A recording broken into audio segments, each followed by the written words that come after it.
Ok, xin chàoបងប្អូនអរគ្នាថ្ងៃនេះខ្ញុំមានវីដេអូចែកម្លែកមួយតើតើទៅនឹងរបៀបក្នុងការឆែកមើល Facebook ដែលអ្នកគ្នាផ្លិចគឺអ្នកគ្នាអាចឆែកមើលតាមខ្ញុំបានអូខេអញ្ចឹងមកខាងពេល review ដើម្បីចូលតាមដានយើងចូលទៅកាន់ចូលអូខេចូលមក Google ហ្នឹង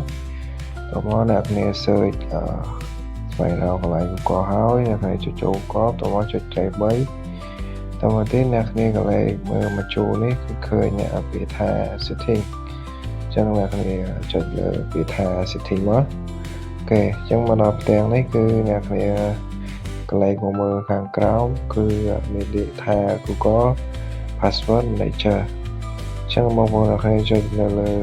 ពាក្យហ្នឹងមកវាចេញមកអញ្ចឹងអ្នកគ្នាចង់ឆែកមើល password Facebook គឺអ្នកគ្នាចុចលើរូប profile Facebook ហ្នឹងមកគឺវានឹងបង្ហាញហើយអញ្ចឹងប៉ុន្តែដោយសារនេះវា security តើតែយើងដាក់លេខកូដទូរស័ព្ទมันវាបង្ហាញដូចខ្ញុំអញ្ចឹងពេលខ្ញុំចុចចូលទៅវាឲ្យ scan វាដៃ scan វាដៃឬក៏វាយ passcode អញ្ចឹងដោយសារកន្លែងនេះកន្លែងសំខាន់គឺខ្ញុំអត់បង្ហាញទេគឺវាបិទអូតូអ